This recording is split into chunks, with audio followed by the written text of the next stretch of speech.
So our session for today is on using video for creative assessments with Screencastify. And for those people who came to the session 2 weeks ago, Olivia did a wonderful job of introducing us to Screencastify. And even for those users like myself who have been using it for quite a while, there's new little things that have been introduced that we really weren't aware of. And so it was a really good session. We had some great evaluations. So thank you to those people who gave us evaluations. I would always encourage you, we read every single one of them. It helps us make it better. And I'm really looking forward to this session, as were a number of my colleagues who came to the previous session.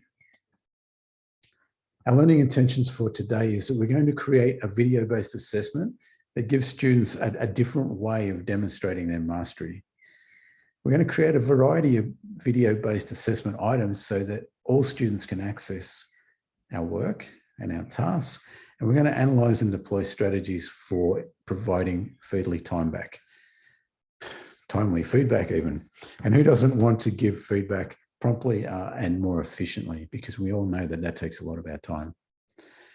We'll know that we've been successful when we can create a video-based assessment for students, ensuring that it's accessible to all learners.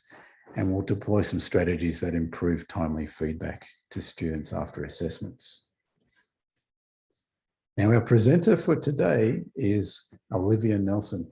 Olivia is US-based, and it's about 1:30 in the morning over there. So she stayed up an awful long time to be here for us and to share her knowledge.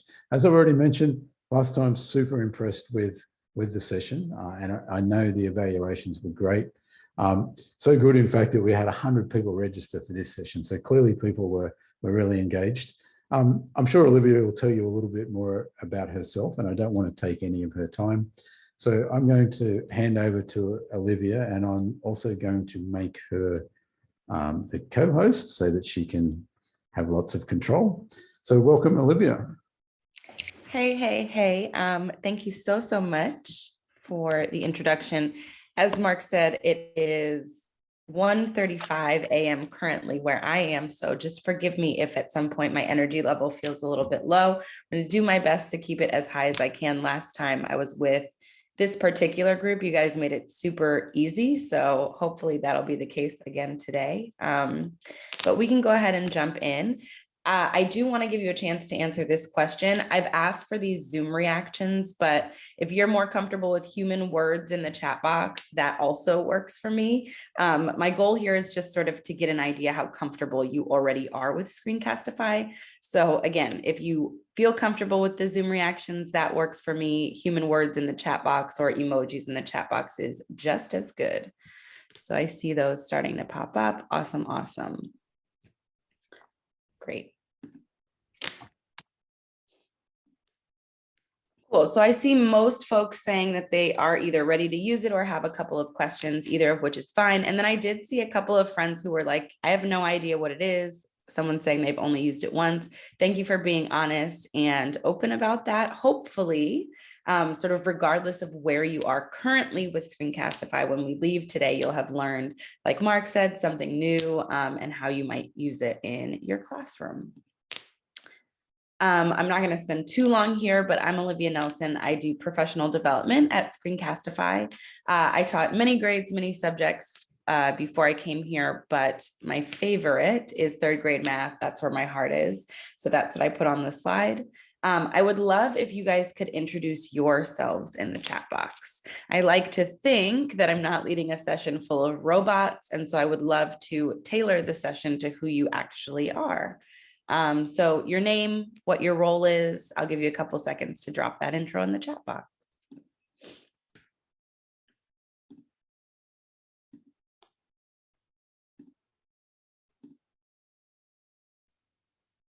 Awesome.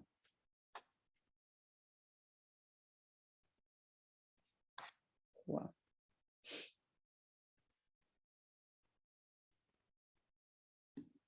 Wonderful.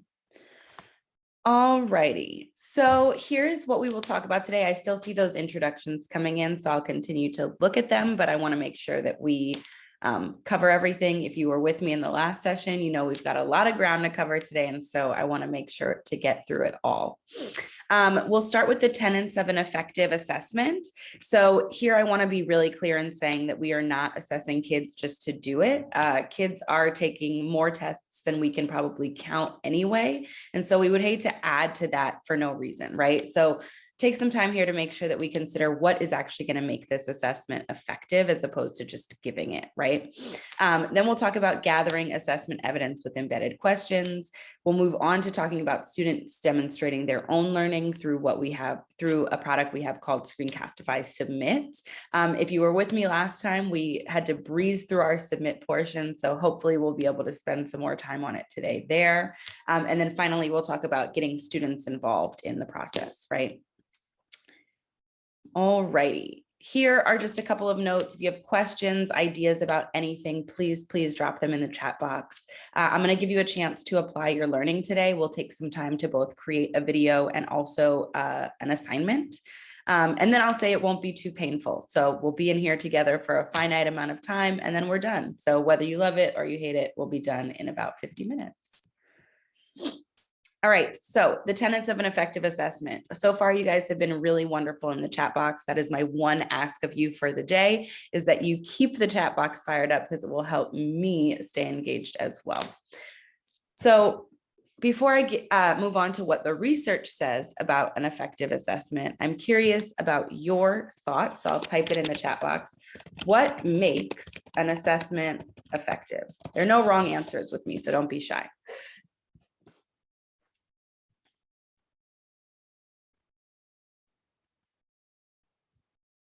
Yeah, so Kylie, great question, saying that we don't have current access to Screencastify. Will we have a recording of this session to try it later? Yes, absolutely. Totally. We can thank Mark for that. Great. Timely, measure student learning. I'll give a couple more seconds in case there are other ideas, and then I will show you what the quote unquote research says. I only say quote unquote because I think that teachers on the ground working with students are doing, I would call that research as well, as many times as you're giving assessments. Great. I love this. Someone said non-threatening. Sandra, hopefully I'm pronouncing your name right. Remind me if I don't get back to that. I think that's a really important one. Cool. I see a lot of things here that speak to what the, again, quote unquote research says. So effective assessments include teachers making adjustments to teaching and learning, right? So I want to be clear here that we're not giving an assessment just to give it. It has to help us as teachers get information that we can then use to make adjustments, right? Students receiving feedback about their learning. Again, once we've made those adjustments to our teaching and learning, students should have some access to information about how they've done so that they can improve as well. And then finally, student participation in the process through self-assessment. I would say there are other ways that students can get involved in the process as well. So the self-assessment piece isn't necessarily the key in number 3, but instead just that students have to do something too, right? We can't just make adjustments to our teaching and learning and give feedback. The student has to internalize that feedback and actually make some adjustments themselves. Any questions, comments, disagreements? You can drop them in the chat before we move on.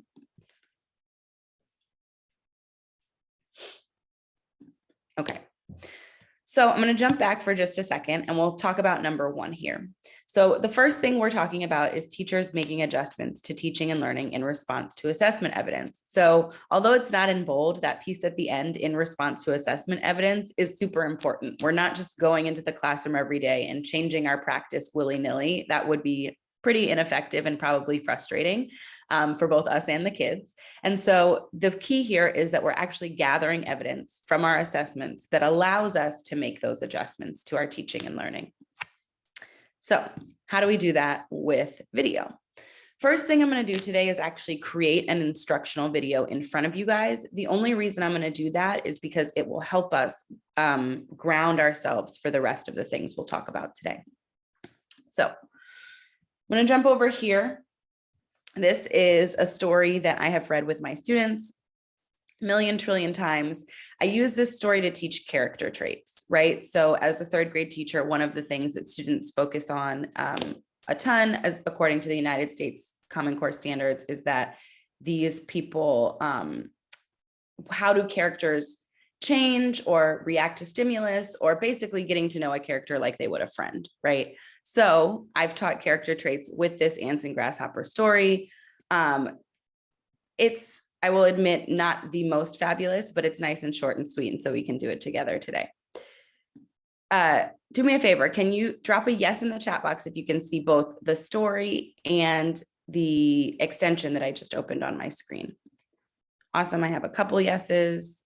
Beautiful. I think I've reached quorum. Everyone that I work with makes fun of me for saying the word quorum. I probably told you guys this last time I was with you. I don't know another word that means that I have enough yeses. So apologies if you also want to make fun of me for that too. I'll understand. All right. So first thing we're deciding is what we're recording: browser tab, desktop, or webcam. Our browser tab recording will limit us to just this tab. A desktop recording will allow us to switch between tabs. A webcam recording will allow us to talk directly to the camera, sort of how I am here on Zoom, confessional style, right? I'm going to enable the microphone. I'm reading a story. The kids have to see me. I'm actually going to embed a webcam that will allow a smaller video of me to be embedded in this so that my face can show up on screen. Because it's a story, I want kids to see my facial expression, right? There'll be other instances where you don't want your face in the video because it's simply a distraction. In this case, I do. I'm going to keep my countdown and my drawing tools. Any questions before I click record? I know a bunch of us have decent familiarity here, so I don't want to spend too long, but if you have questions, I certainly want to answer them.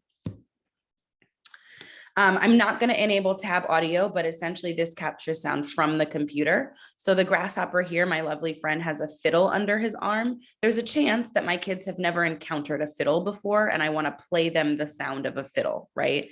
In that case, I would want to turn tab audio on, excuse me, so that they could hear what a fiddle sounds like.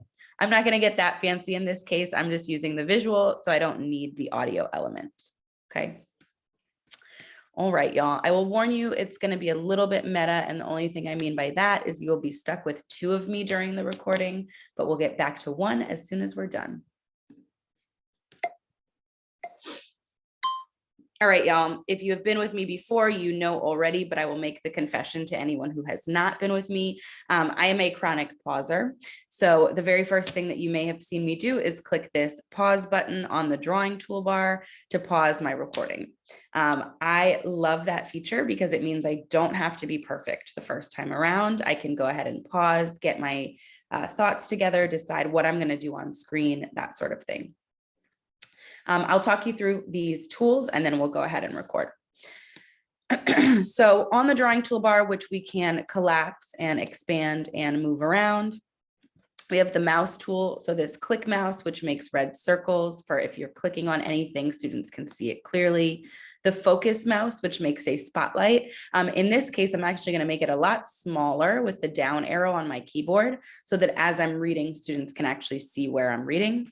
The fireworks mouse is really wonderful for when we get to the feedback portion today. You can show students that you are excited.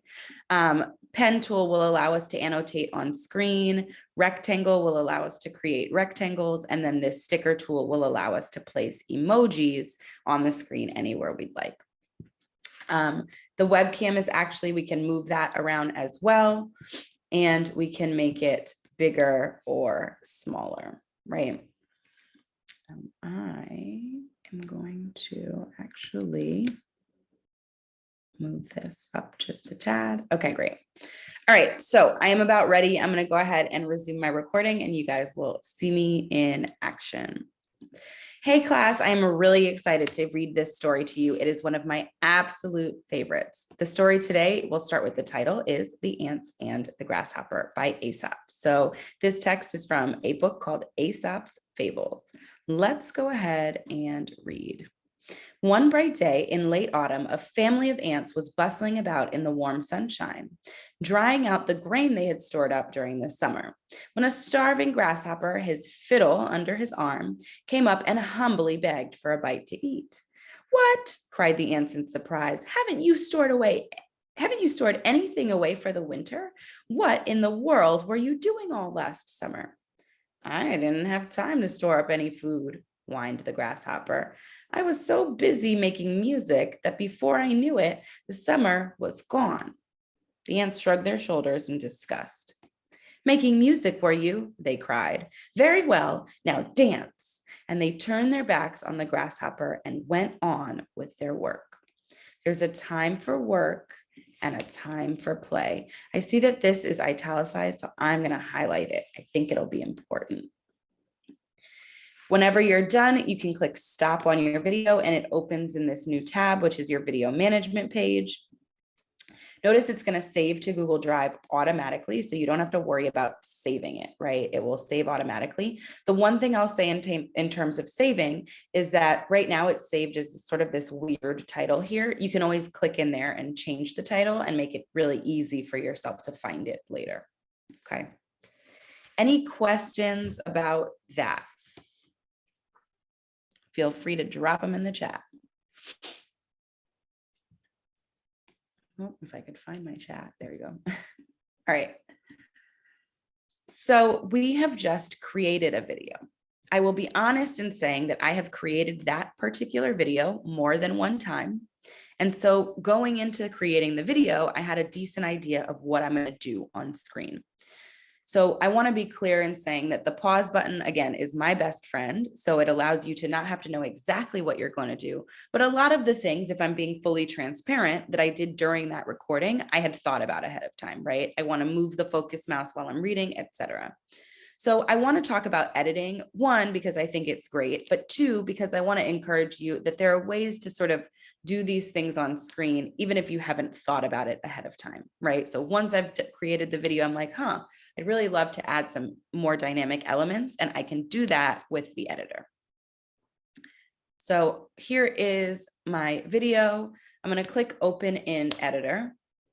I want to be clear that we are choosing to take a video we just created and pop it right into the editor, but you can also always click this add media button in the editor and pull in a video you've created a different day and or somewhere else. So any video that you have on your computer or your Google Drive, you can pull into this editor and use here. Okay, great. So let's jump over here for a second. In terms of assessment, I want to give students some time to actually do something during this video, right? Currently, I've created a read aloud. It's really wonderful. I love it. I think it's great. In terms of assessment and actually gathering evidence from my students about their understanding, there's not much going on in this video so far. So I'm going to jump into this video. One thing that obviously students need to pay attention to if we're thinking about character traits is the characters in the story. This story is really helpful for that because the characters are right there in the title. The characters in the story are the ants and the grasshopper. So what I'm going to do is actually insert some time in this video for students to consider who do they think the main characters of this story will be. They obviously have some great evidence here with the title, but I want to encourage them to actually think about it. So what I will do here is jump in and click, and notice I can tell where I have talked about the title because I can slide my cursor here. The editor is pretty wonderful about working in real time. So I can see, okay, I put that emoji next to the title. That must be where I was talking about the title. I'm going to cut, and what I've done now is create two separate clips, right? You can see them highlighted in yellow when I click on them. On the right side, I'm going to click add media and choose title. So it gives me this blank black screen with some text. I can change the color of the screen by clicking on it, and then I can choose to use a different color. I'm going to leave it black, but what I am going to do is change this text. So I'll delete the text that is currently there and make sure I'm in the right color. And I will say,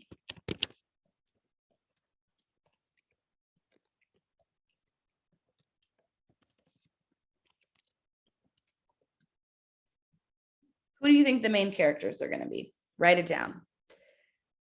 So now students actually have something that they should be doing during my video, and I have some evidence of whether they've done that or not. Here, I want to talk quickly about the different kinds of assessment tasks that you could give students, right? There are a ton. This is not the only one. You could have given students a worksheet ahead of time. And so this could say essentially, fill out question 1 on your worksheet, right? You could have given students a graphic organizer ahead of time, right? With fiction stories, a lot of times that's what I'm doing. And so I could say, fill in the characters piece of your graphic organizer, right? Perhaps students are watching a video with a partner. And so instead of this asking them to write anything at all, this says turn and tell your partner, right, who you think the characters will be. The task that you're using here is not as important to me as the fact that we can add an assessment piece for students, right? This will be a more informal assessment piece because we're not getting any data from it immediately. If they're writing something down or talking to a friend, we would have to then go and collect that paper or listen in on those conversations. But it's great informal data for us to be able to make sure that students are actually engaging in tasks during this time. Each of these longer lines at the bottom is 5 seconds. I'm going to guesstimate and just drag this out. That looks about right. You could certainly give a specific amount of time if you wanted. Okay. Any questions about that?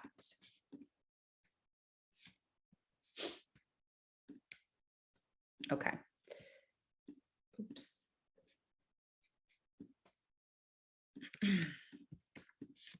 Once you're done, you can export this either to your computer or back to Screencastify. So I will take it back to Screencastify. So I can add one more thing here. And then I'll give you guys a chance to try it out yourselves. So the last thing I want to say here is that, so again, this is sort of some informal data that we'll have to go back and check out for ourselves, but we can also build in an interactive question. So we talked about this the last time I was here, but we'll talk about it quickly again, is that I'm going to click this interactive questions button. And what that does is open my video and allow me to actually insert multiple choice questions. Right now, multiple choice is the only question type. I know my engineers are working on that because it's important for teachers to have different sort of tools at their in their toolbar. So the student experience here is that the question will pop up on the screen as they are watching the video. So the video will pause and the question will pop up. I actually want to jump in and open our new version. So notice this is our new version that has that built-in work time that we added, right? And so what I'm going to do here is go to interactive questions.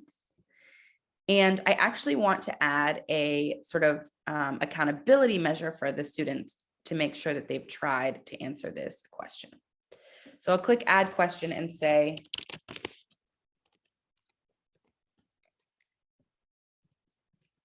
and I'll add the word probably, because there's a chance that there's one of these is a main character, even if they're not in the title, but this will cause students to do some thinking. I'll say ant. Right. So you need at least 2 answer choices up to 4, and you'll choose the one that's correct, right? In this case, I'm asking which is not a main character. My students may read that wrong. If you've ever given a multiple choice assessment, which many of you have, I'm sure you've seen the students skip that not word. I'm going to choose wolf. That's the correct answer. And then I'll click save. Right. So now not only have I given them this informal assessment piece of, hey, I want you to complete this task, whether or not I'm actually checking it, but now I can actually gather some data with this built-in question. Okay, same question, right? But a little different in terms of the data that I am gathering. The questions that you add will populate here on the right. I'm going to add this one question in the interest of time. You could certainly add 10 or however many you choose, and then we will share it. You can share via either of these methods, but I also want to encourage you that any of these top sharing apps up here, so QR code being one of my favorites, which you've probably heard me talk about before, any of these at the top will include that question that we just added. Okay. It'll be a live link. So what I mean by that is that if I share this with you guys now, and then I, excuse me, go back and add another question later, I won't have to switch out the link. So as you add questions, it's sort of live for students. If you add another question, you're like, I really want to assess this other thing that I didn't originally think to ask. You can always do that and you won't have to switch out the link for kids. So I pasted that in the chat box in case you want to see it. I will share it on my screen as well. You may be asked to enter a nickname when you click on that, which is a setting that I have enabled for my students. So when I enabled this, I norm with my students. I want first name, last initial. You will certainly want to norm that, or else they will write whatever they want. Here, what I wanted to show you is that as a student, I can still move through the video. I cannot get past that question, right? I'm getting an error message that says can't skip ahead. So I'll jump in, I'll answer. I'm like, oh, an ant is the main character because I didn't read carefully because I'm a third grader. And then as a teacher, right, this will populate in your response column here. Okay, so thanks, Mark. You'll have aggregate level data, you'll have student level data, and you'll have question level data. Okay.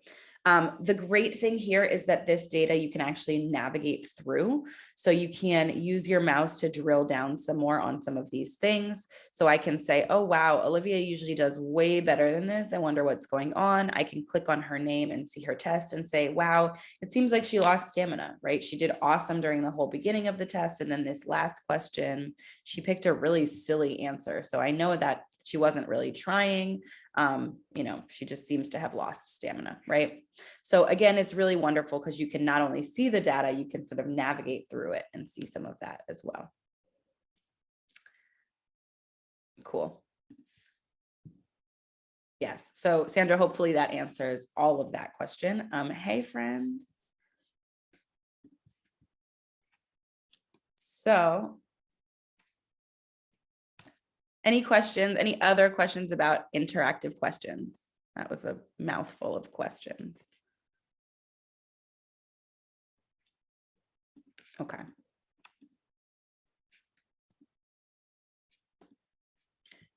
Cool.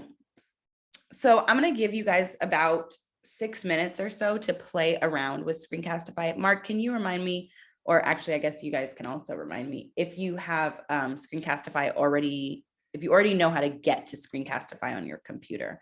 You just drop a no in the chat box. I can shoot you our little learn article about how to get it and make sure how to access it on your computer.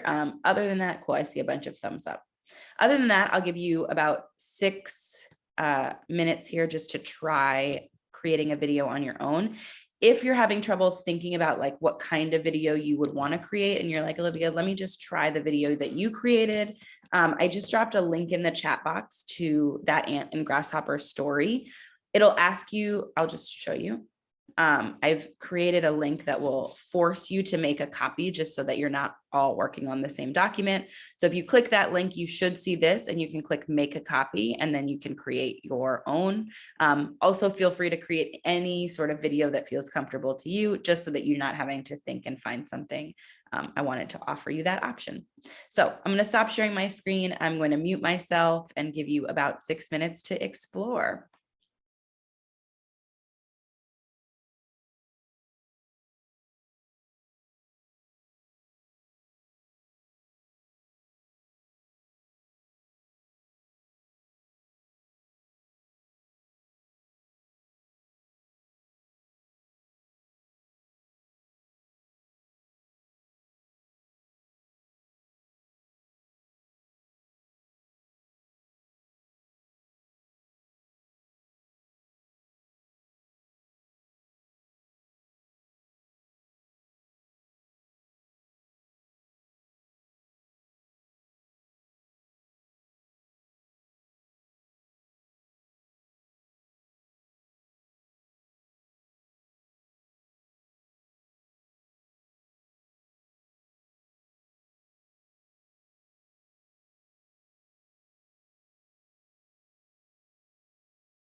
All righty. So I know that 6 minutes is not a ton of time, but we don't have a ton of time left. And so I want to make sure to get to everything today, but I want to take a second and take any questions that may have come up as you were trying this out.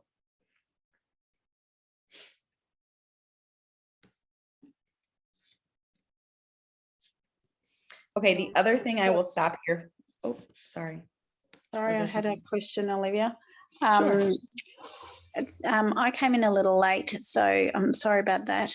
I just wanted to know, when you were asking the students questions and the multi-choice answers were coming through, how do they collate? Where do they come to?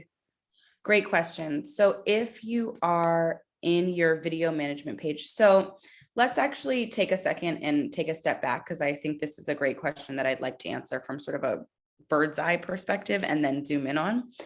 So anytime you create a video with Screencastify, it'll save to your Google Drive and also to what's called My Videos.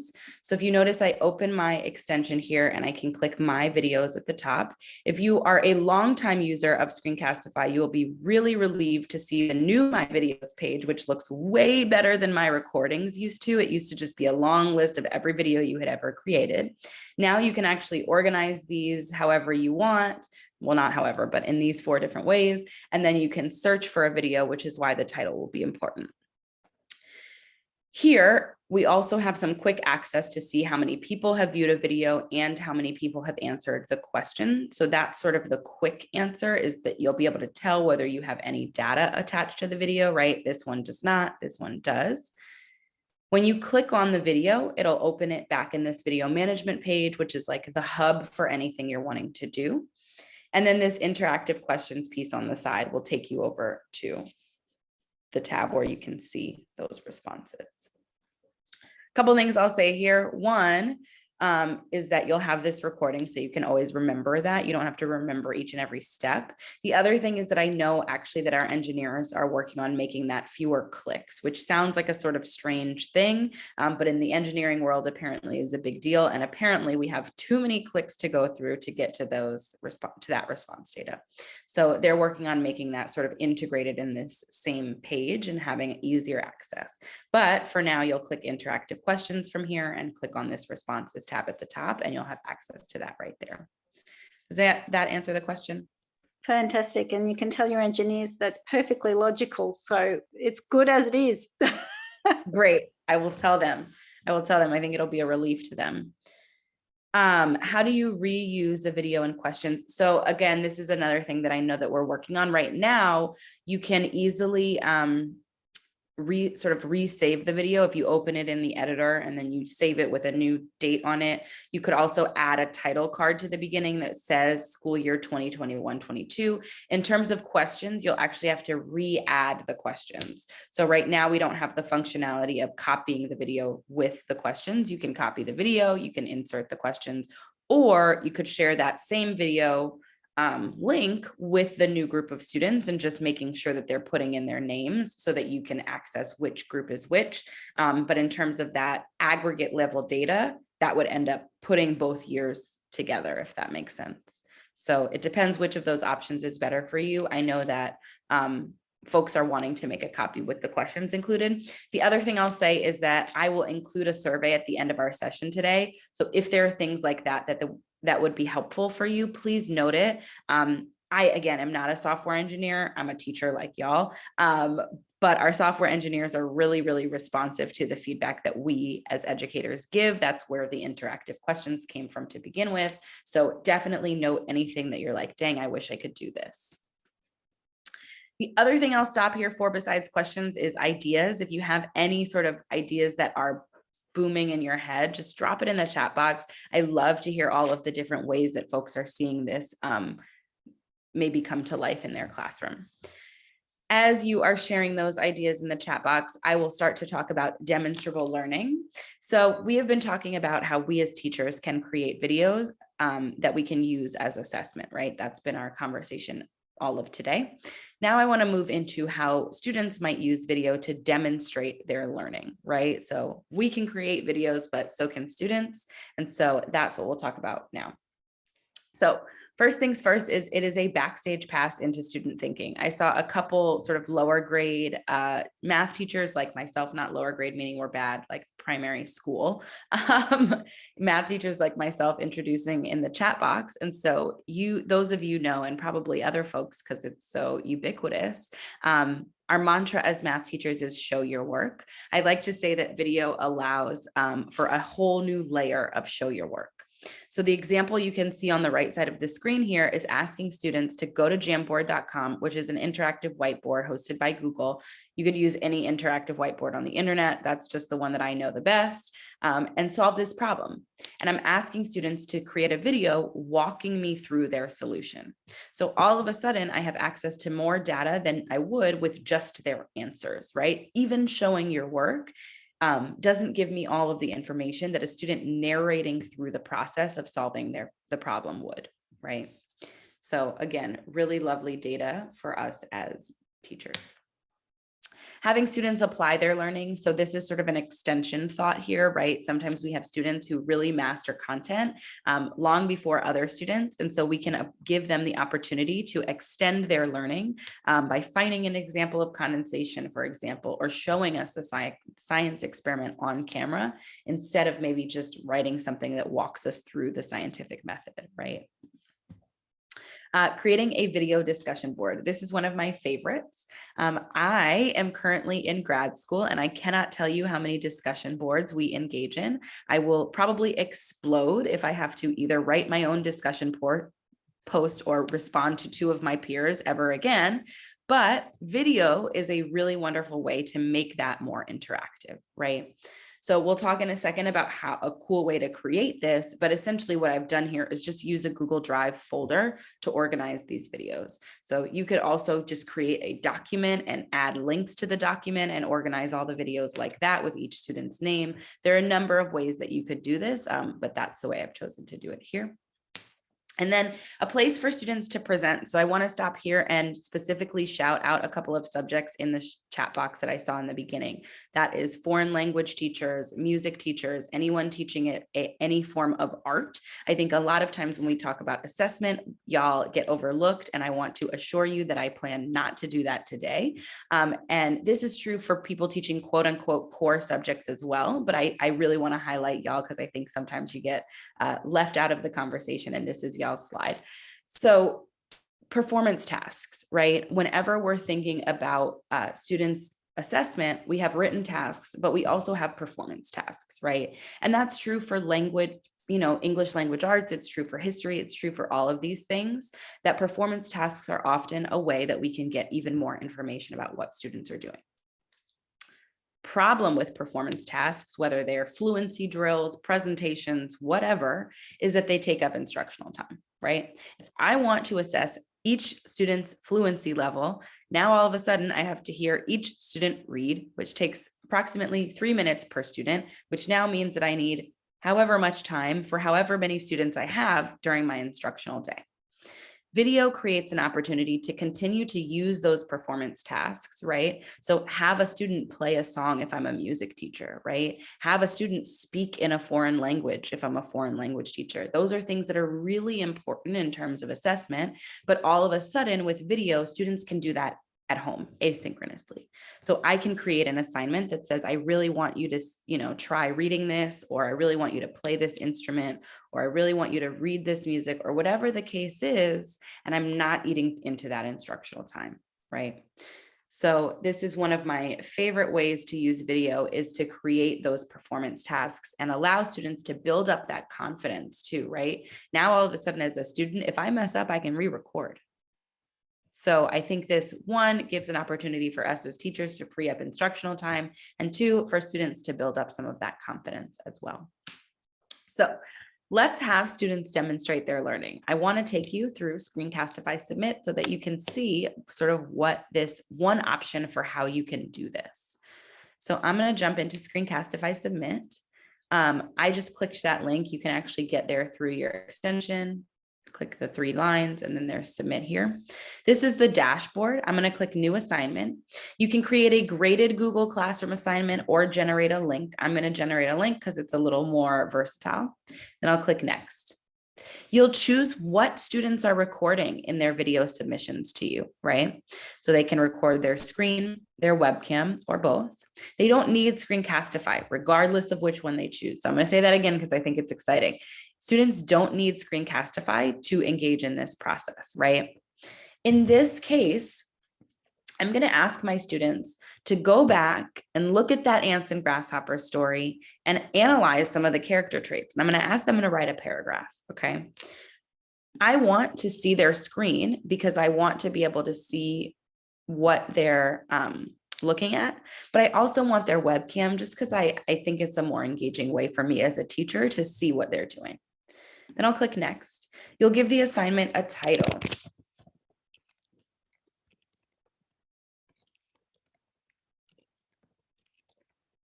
Note here that whatever title you give the assignment is what the folder on your Google Drive will be called. So just be thoughtful so that you can find it again.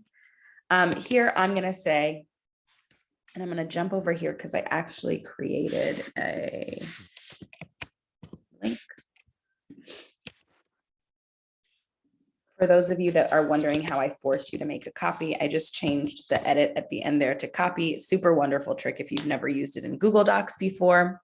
So I'm going to insert this document that I want students to be working off of for this assignment.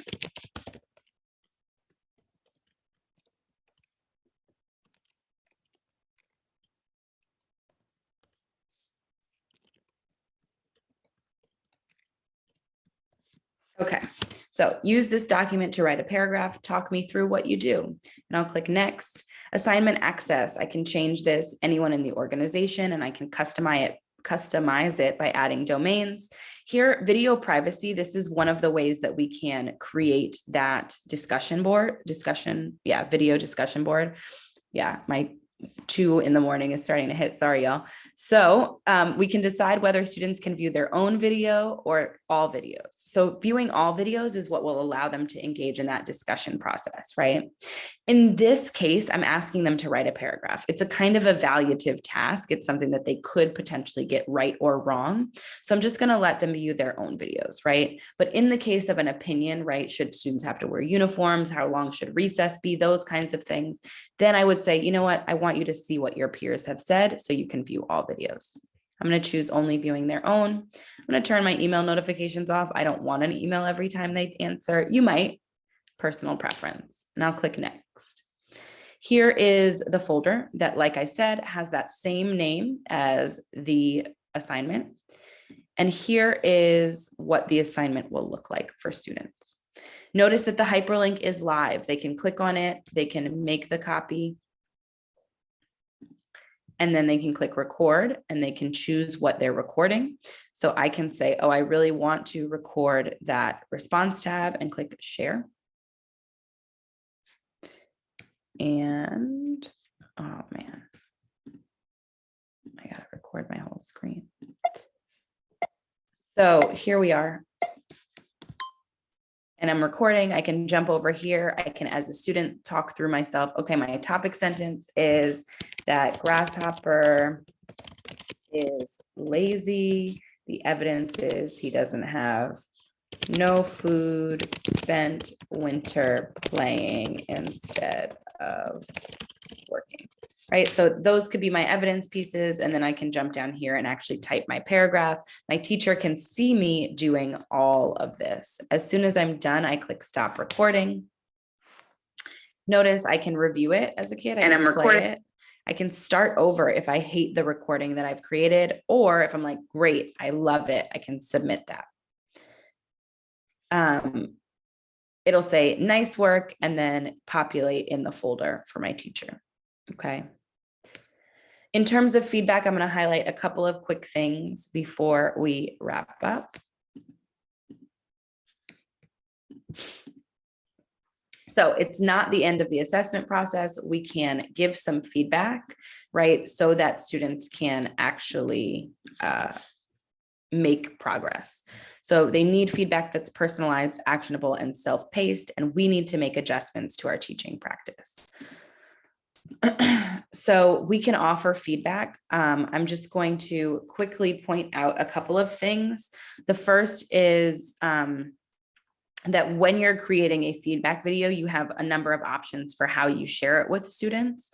So just thinking through, sorry, I have too many tabs open, these sharing options here at the top. Sometimes you might have batch feedback, right? You might create a video and say, you know, I'm noticing that you guys are not finding the right evidence all the time. And so you can use a QR code and say, if you're having trouble finding evidence, and give students that QR code, right? Or give them the link and say, if you're struggling to find evidence, here's a video about that. And so feedback can be really personalized in terms of how you're sharing it. I'm not actually going to record a feedback video, but the only other thing that I will highlight here is, right? So some of you got this, drawing tools are unavailable. This will happen if you're not on what's called a live web page. But I just want to highlight here the drawing tools and their utility in terms of feedback, right? So this pen tool particularly, you can draw arrows, you can circle things in student work, you can underline things. Similarly, the rectangle is really great when you're giving feedback. You can say, wow, I love what you did with this sentence here. And then last but certainly not least, these stickers are obviously really wonderful for saying that they've done something great. And then I already mentioned that the fireworks are also a really wonderful way to show excitement. So you have a ton of options for the way that you make your feedback feel dynamic. I am going to discard this video. Any questions or comments or ideas that you want to share? I want to take them now. Other than that, if you give me just a second, I'm going to drop that survey that I mentioned in the chat box.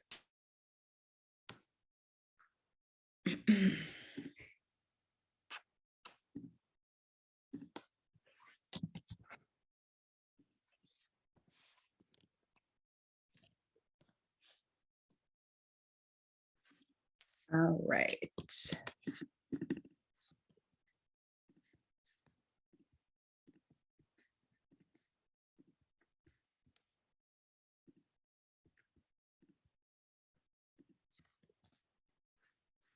Awesome. Yeah, Sandra, I totally understand. I will one, say that we covered a lot today, which hopefully will be helpful when you have the chance to review this at your leisure. Two, we'll say that at Screencastify, we often talk about the power of pause and the power of rewind. So I am no stranger to the fact, obviously, as a video proponent, that you might want to review this at your own pace. And then three, I will be fully transparent in saying I'm not just from the United States, but New York City. And so the pace of my speech can be fast. We'll be fully honest in saying that. So I've gone ahead and shared that survey with you in the chat box. It would be feedback I was giving at the end would be on their submitted video or in a Google Doc. So it could be either. I could take a video that a student has submitted and I could record over top of it. If I was going to do that, I would want to make sure to, and I'm recording, I can jump over here. I can hear this, sorry. I want to make sure to enable this tab audio piece to capture the sound coming from their video so that when I'm saying like, oh, I love how you just said X, they can actually hear themselves say that. So I could do that here. And then if I wanted, I could leave it as a comment and insert the link there for my kids, right? Or I can jump over here and do the same thing with comment and add a comment for with my video link, right? So I could do it on a Google Doc or a video, whatever student work I have, I can give feedback that way. I was hoping that we have a beta button that is in Google Docs that says record feedback, and you can just record it right there in Google Docs. It's in beta. And so I was really hoping it would pop up on my screen while I was with you guys today, just so I could get you excited about it. But I think the engineers took me out of the beta group for today. So but eventually it'll be even more seamless with just a button right here on your screen that says record feedback, and you can click it and just drop the feedback video right in there.